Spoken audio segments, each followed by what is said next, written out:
कंकाल का रहस्य। चौरा गांव के खेतों में इन दिनों खुदाई का काम चल रहा था। असल में इसी गांव से होकर एक अच्छी सड़क गुजरनी थी, इसलिए यहाँ खुदाई शुरू की गई थी।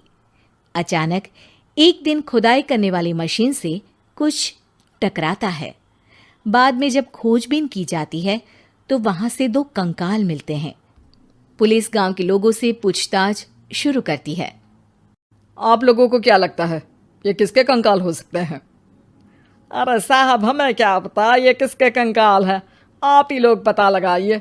हम लोग तो बहुत ज़्यादा डरे हुए हैं। हाँ, हमारी फॉरेंसिक टीम अभी आ रही है। ये बताओ कि इस गांव के रहने वाला कोई जोड़ा गायब तो नहीं ना? क्योंकि शुरुआती जांच में तो ये बात सामने आ रही है कि एक कंकाल किसी पुरुष का है तो एक किसी महिला का। साहब, हमें तो बहुत डर लग रहा है। ऐसे कंकाल मिलने का मतलब गांव के आसपास ही किसी की हत्या हुई है या फिर किसी को जलाकर मार डाला गया है। हाँ साहब, हम अपने परिवार को लेकर बहुत ही ज़्यादा परेशान हैं। देखिए, आप लोगों की परेशानी हम समझ सकते हैं, लेकिन आप लोगों को पुलिस का सहयोग करना होगा, क्योंकि आपके सहयोग के बगैर हम ये पता नहीं लगा सकते हैं कि आखिर ये किसके कंकाल है और इनकी हत्या किसने की। ठीक है साहब, गांव के लोग आपका पूरा सहयोग करेंगे। हाँ साहब, पूरा सहयोग करेंगे। तो फिर ठीक है, हम अपनी जांच शुरू कर देते हैं। कुछ दिन बाद जांच रिपोर्ट आ जाती है। पता चलता है कि ये कंकाल करीब 20 साल पुराने हैं, यानी 20 साल पहले किसी जोड़े की हत्या कर शव को यहाँ पर दबा दिया गया था। इंस्पेक्टर राघव, ये बताओ कि 20 साल पहले की मर्डर मिस्ट्री क्या अब सुलझ सकती है? हाँ सर, क्यों नहीं। लेकिन अब सबूत और गवाह काफी मिट गए होंगे। मुश्किल तो होगी, लेकिन शायद किसी परिवार को इंसाफ मिल सके।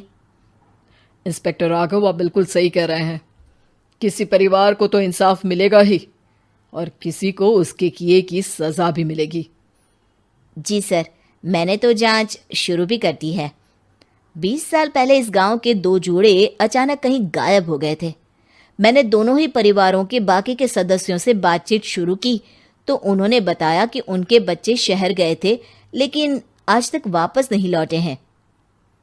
लेकिन ये दोनों शव किस परिवार के सदस्यों के हैं, ये कैसे पता चल सकेगा? सर, मैंने डीएनए टेस्ट करवा लिया है। आज शाम तक इसकी रिपोर्ट भी आ जाएगी। अच्छा, ठीक है। उसी शाम को सर, डीएनए रिपोर्ट के मुताबिक ये दोनों ही लाशें चौरा गांव के रहने वाले प्रधान सुल्तान सिंह के बेटे और बहू की है। लेकिन इनकी हत्याएं किसने की है, ये कैसे पता लगेगा? इसी का तो पता लगाने की कोशिश में जुटा हूं सर। आज सुल्तान सिंह से मिलने भी जा रहा हूं।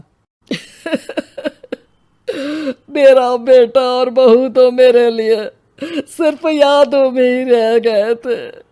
हमें उनकी लाशें तक नहीं मिल सकी थी। आज 20 साल बाद उनके कंकाल मिले हैं। मैं अब किसके लिए जीऊं?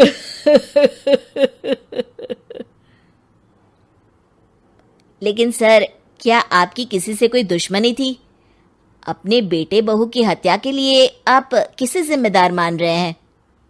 अब मैं किसका नाम बोलूं?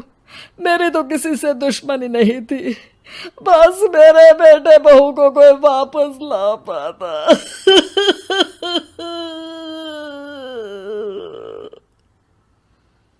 इसके बाद सुल्तान सिंह फूट फूट कर रोना शुरू कर देते हैं। सर, अब आप इनका अंतिम संस्कार करवा सकते हैं।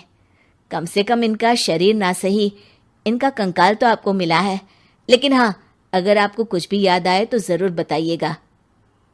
मेरी तो बेटा अब उम्र हो गई है, लेकिन मेरे बेटे और बहू के हत्यारों का ज़रूर पता लगाइएगा, क्योंकि जब तक हत्यारे पकड़े नहीं जाएंगे मेरा मन नहीं मानेगा।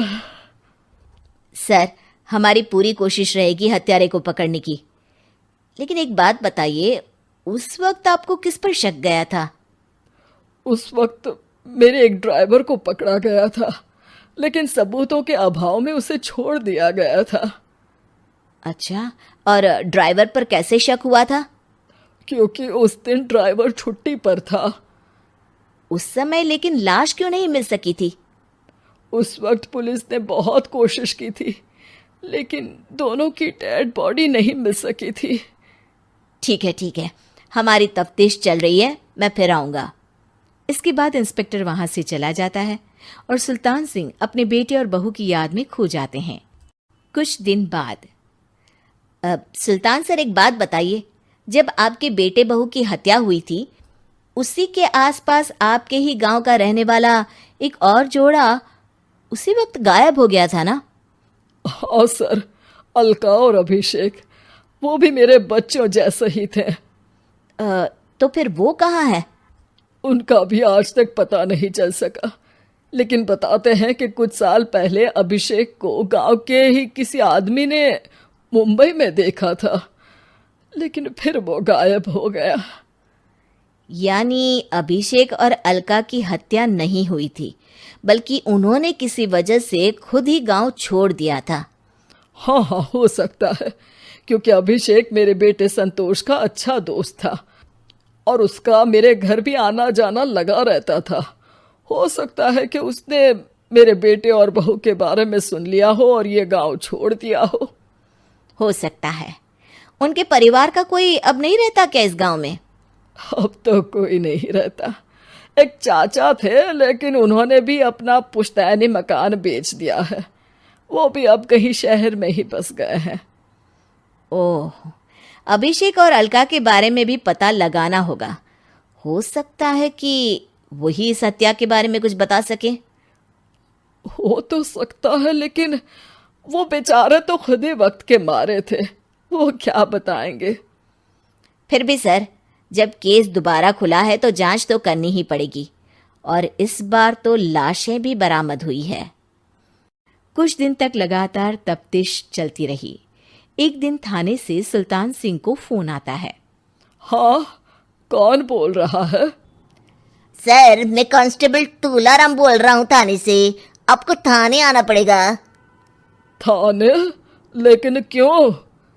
सर, किसी की पहचान करवानी है।